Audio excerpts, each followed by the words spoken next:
Hello, YouTubers. This is Lethologica, and welcome to part 15 of Feed the Beast Minecraft. As you can see, we have this lovely sunset going on in the background. We are out in the middle of the desert because it is time to unveil the temple.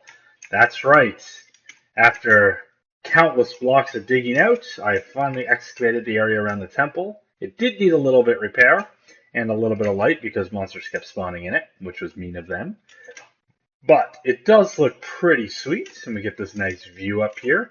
I've even left the floor intact and the trap underneath, which I may do something with at a later date. The plan for this, I might have a beacon block here to shoot up. I'm pretty sure they're available in this. Actually, you know what? Before I make that promise, yes, they are available. I just realized I can remember what version they're released in. So, I just wanted to show this off because it looks pretty nice. And without further ado, time for today's episode. Okay, so it's morning time. This is actually my second attempt trying to record this video. The first attempt ended in me accidentally deleting the file. I was trying to show off how to do the chunks and show you what chunk you were in. And unfortunately for me, the hotkey for that is also the same hotkey the recorder uses for these videos, so I do apologize for that. What we're going to be doing is, I started on this, and I'm going to be teaching you about the chunk load. So I'm just going to bring the recipe up for that quickly. So the chunk loader is in the Chicken Chunks mod pack, and what it is, it's 5 gold, an ender pearl, and an enchantment table. And to use, what you want to do is if you right click on it, and do show lasers, and you can increase the radius of how many chunks you want to load in. So the game is divided into chunks. There are small areas, as you can see from this floating square. It's about that area. It will keep, if you have a chunk loader, it will always keep that area loaded. As with Minecraft, when you leave areas, they will automatically be unloaded to help save space in the game. These chunk loaders help force it to stay loaded. Now, I don't recommend building a lot of these. Use them very, very, very sparingly, as they do cause your game to lag out a little bit. So what I'm going to do is I'm just going to harvest this. And I'm going to actually be making the spot loader. It does a much smaller area, but we only need a small area. So you just throw it in here. You need 8 ender pearls, so it is an expensive recipe. And we are going to actually put one over on our tank. Get away from me, spider. There we go. I have also moved the Buildcraft coal coke ovens a little bit of ways because they were built right along the wall, and I forgot I wanted to get a bit of buffer room there. And I have a second one there as I was trying to get more coal coke for later. So we are going to visit our thermal expansion area. Working on getting it closed in. It's coming along. Have some glass panes up there. Nothing too fancy. And here it is. So I'm getting it enclosed. I might put a border edge along the top there, just to highlight it out. And we're going to go all the way to the top of our wonderfully large tank. And we want to put a spot loader right up here. Now, what I want to do is now keep in mind the chunks only work on 2 axes, so they only really affect your X and Y. Once a chunk is loaded, it loads everything along the Z. Or sorry, ignore that. It does X and Z, and it will load everything in the Y. So all the way from bedrock, all the way to the height map, maximum height of the map. So you don't need to worry about putting the chunk loaders on different levels. Once they're on one level, they will get that area. So you can't really interact with this one. It just kind of loads the area around it. So we're going to use that because I have found when you go in and out of the nether, what tends to happen is your railcraft tank tends to break, and we're going to need that tank intact. Now, before we go into the nether, this is the wolf farm this far. I have been making it look a little bit nicer and added these clear panes in and the color of the sheep that it's harvesting. This is actually just the second chest. I've actually filled this one up and trying to get this one filled up.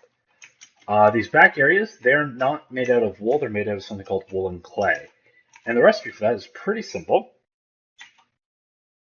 The recipe will come up, there it goes. What you need to do is take 8 pieces of hardened clay and put a white dye, and it'll give you this white stained clay.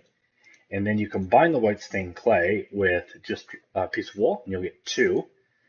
And then you can use, from there, you can use this woolen clay to make any color, any of the 16 types of colors. So that's how I've been doing that. So it's pretty simple to do.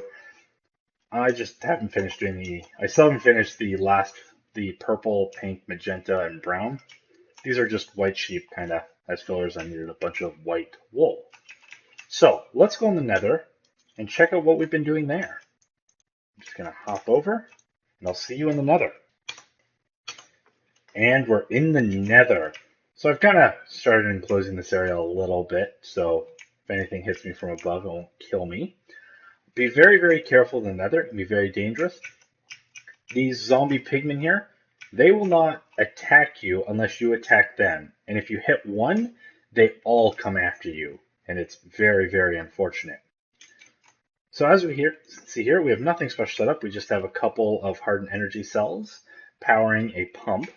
What we're going to do is we're going to just I'm just going to throw 1 tank there. Now it does take a minute. The reason I want the chunk loader here is the umbilical cord. I still can't remember what that thing called. Every time you leave the nether and come back, it gets reset and it takes some time, but we're just going to let that go. And I'm going to put another spot loader right above this pump here. And hopefully that will keep this loaded so it can go back and forth. The other reason you're going to want those chunk loaders is because once we get them set up, you can make either ender tanks or liquid tesseracts, and it will transport items, resources, including liquids, to different realms. So we'll be hooking that up eventually, and that will allow us to get a steady flow, and we won't have to pop back in between the two. So it should almost be down now. You can already, I don't know if you can see it right there in the distance, but the tank is starting to drain an area. You can see little bits of lava disappearing. And in here, yep, this is getting filled up. I'm not going to sit here and wait for this thing filled up. I'm just going to leave it. And at the end of this episode, we'll come back and see how it's coming along. So I'm just going to pop back into the overworld. Okay, back in the overworld. Away from all that dangerous lava. That stuff is so terrible. I cannot count the number of times I've fallen in lava in the nether. I've been lucky so far, but knock on wood, I don't really want to jinx it. I don't really have any wood to... I guess I have this wood, knock on wood. So, today's episode, we are going to be covering a little bit more of applied energistics. That's right. Finally getting around to applied energistics after so many episodes of not doing it. And that's because I've been trying to learn a bit more, and I still have a lot to learn. So the very, very first thing you're going to want to create with applied energistics, if I can find it, is you are going to want to make this charger. Now, in order to make a charger, you are going to need fluix crystals, which come from the charged Certus quartz. So I'm going to show you how to... This charged Certus quartz does appear naturally, but it does take a long time to find. You're going to find a lot more of this regular quartz first. So, oops. What you want to do is take, in order to make this, you drop 1 charged Certus quartz, 1 nether quartz, and redstone in a puddle. And I'm going to show you that very quickly because I know I'm needing more of this anyway. So it's 4 of those, 4 redstone, and finally 4 nether quartz. I'm going to grab a bucket and make myself, actually, I'm pretty sure I still have a small pond over here. I do, from my paper farming. So let's bring these 3 down. So all you want to do is just toss 1 of each in here, give it a second, and it will combine, and it will give you 2. So every one of these will give you 2. So let's just pop the rest of that in there. I think you can throw multiple in there at any given time. There we go. So now we got a bunch. Now that charger, the reason I'm recommending you build that first, of course I didn't grab it, is because this charger is how you're going to charge these quartz crystals into these charged status quartz. You don't need to do them all, but you will need, from what I can tell, you are going to need a bunch of those fluix crystals, and as a result, you're going to need more of those charged. So this thing is very simple to build. I just need to get to the thermal expansion area, as it does require that kind of power, the RF power. I'm just going to pop in here and glide over. So if we put that down, it will get power. It doesn't look like it, but you can see it's contained. And all you have to do is just right click, give it a second. I don't know if it will, no. So it just takes a moment. Hopefully not too long. I feel like this was working faster before. Oh, you can see it changing. So now that it's changed, I should be able to pick this up. There we go. So I have a charge status, so you can use this to set it up. Once you get your charged crystal, the next thing you'll want to make is a compass. I actually should just have the applied energistics thing up here in general. And it's just 4 iron and 1 quartz crystal. And what this does is it will point to meteorite landings. Now I'm sure if you've been exploring, you've probably found them by now. And actually, you know what? Before we do this, I am just going to pause and get to daylight because I don't want to get lost in the middle of the night. All right, daytime again. Apparently, the distance between there and the spot I was is almost in the middle of another item, so we're just going to go this way. And I see a witch. There's a bunch of them hovering around here earlier. Hopefully she doesn't see me. That's a skeleton. We're just going to run away from him too. Now, the thing about the compasses, they will not take you directly to the meteorite impact. It's going to take you to the chunk that the meteorite is in. And please note, meteorites can be buried. So we are just going to kind of go through this forest and try to find them. And it will always point you to the closest one until you harvest its center. I'm pretty sure that's how they work anyway. Once you harvest that kind of middle piece out, you'll get a new location. So hopefully, I don't think this one is too far. I think this is the one I was trying to find earlier, and I think it's very, very close to this. I feel like it's right. Oh, here it is. You see how my thing is spinning? That means I have found the chunk I am in.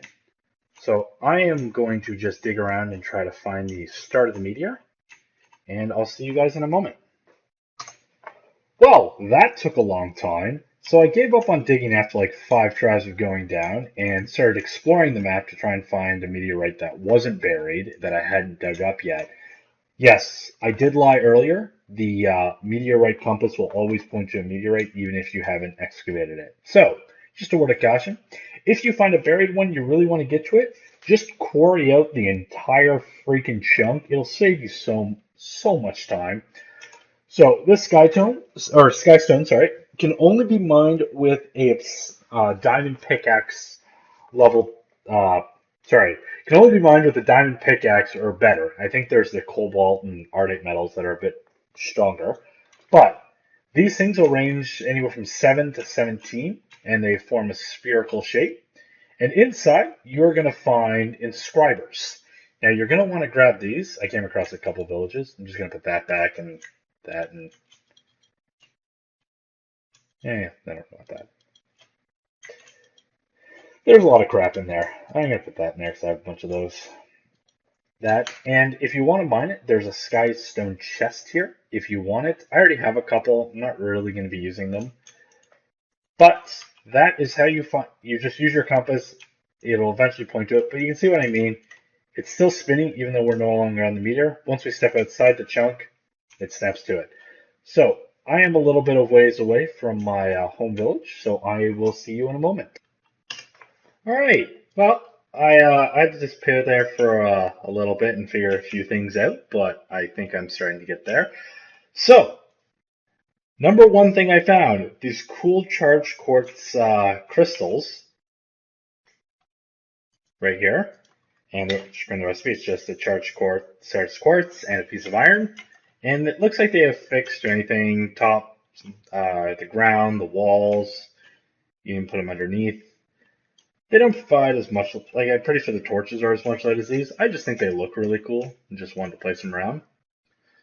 So I have built, as you can see here, I've extended the power line out here and I've built a few machines. You've already seen the charger. The other two machines you're going to need are the sag mill, and I'll bring that recipe up now. Sag mill. And it is from Ender.io. And the recipe is pretty straightforward. It's 3 flint, 4 iron, a piston, and then chassis, which is just iron bars, and then a capacitor, which is just a couple gold ingots, or a few gold ingots, a couple redstone, and a piece of copper. So not too hard to build. The other machine I have built here, this one, the inscriber, is part of applied energistics, and this is what you'll need to build most of your machines. So the inscriber is right here, and the recipe, it's not too hard. You need that flux crystal, which is just the putting charged service quartz inside of water along with redstone and nether quartz, and you get 2 back, and then iron and a couple sticky pistons. It will need power. RF power is fine. And the way it works is you take these presses that you got and you run them through. So one of them you may need, let's say, is the, let's bring this up, we need engineering processor. What you do is you put this, the engineering press, diamond, you get this circuit, and then you combine circuit with silicon, you get redstone. And silicon is inscriber silicon press, which is right here. We are actually going to be making this one. I've already made some silicone here. And you can make silicone by running clay, redstone ore, sand, or red sand through, and you get a 50% chance. And you can put flint in here, which speeds things up. Looks like they speed things up and reduce power. So what we're going to do, it is getting dark, but we should have time for this. I don't think this actually works. I was just trying it. So I already built one. The next thing I'm going to do is I'm going to put the silicon fiber. It's pretty, things seem to run really fast. It won't take long. And here we get this, so we'll put this down there. Oops. Put this. Okay, so that hopper is not a good idea to put there. I just thought I could speed this process up a little bit, but apparently I'm making things worse. Okay. There we go. So let's try that one more time. So the circuit was this, and then engineering cell. This was just diamond printed. We'll have to make another one of these, so I'll walk through it quickly. It looks like I am out of power. I shouldn't be. There should be plenty of power, unless I have the lines turned off, which is possible. Oh, right, I disconnected this to test something. Completely forgot I did that. Should be getting tons more power now.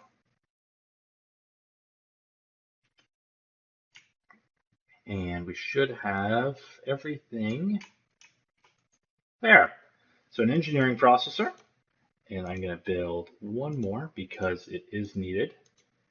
So again, you just throw diamond there. It has that cool little graphic there, which I think is awesome. Because what I want to do is I want to make, what you need for an ME network is an ME drop. You'll need at minimum, you'll want a controller. I'm going to be skipping the chess. You'll need an interface, and I'm going to be using a drive instead of the chess because I find the chess really seem to be skipped a lot and they're not really useful.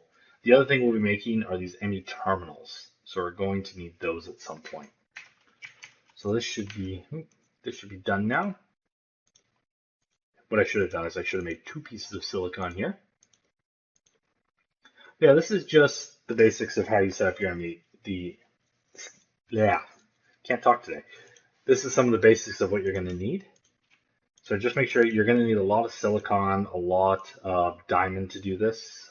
There are a lot of gold requirement here. But once we get this, we should be able to build. I'm working towards this drive. And this glass cable, the recipe is really straightforward. You just use quartz fiber, which is 6 glass, and 2 Ceres quartz or nether quartz dust. And you just get that by putting the Certus quartz through a macerator. And then to make the cable, you just want to put 2 Fluix crystals in there, and it'll give you 4 cables. So I already built some of those. Ready? And let me just, where's that recipe again? So you just need 4 iron. Got our little crafting table here. And we use 4 iron, and I feel like nope. So we have a drive. So I'm not 100% sure how I'm going to be laying this network out yet. I'm just going to put the drive down there maybe.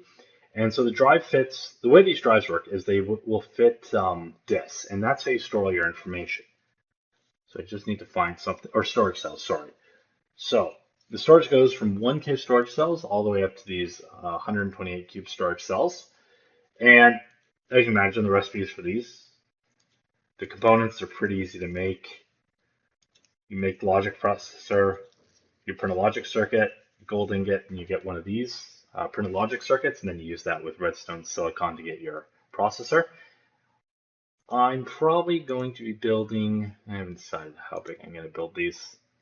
I might, ideally, I'd like to build this, but I'm feeling this will take me, this will take me a long time to do that. So I might just stick with the 64K ones. Oops. Get away. Die. There we go. So what I might do is I might play around with the ME network and try to get something set up for next video. We are at about just over the 20-minute mark, so I think I'm going to end things there until I can get it a little more ready and a little bit more organized. Just remember, for those circuits, you're going to want to explore, find a bunch of meteors. They're not too difficult. You'll probably find a few right away, so you shouldn't have too much issue. And until next time, this is Logica. Cheers, everyone.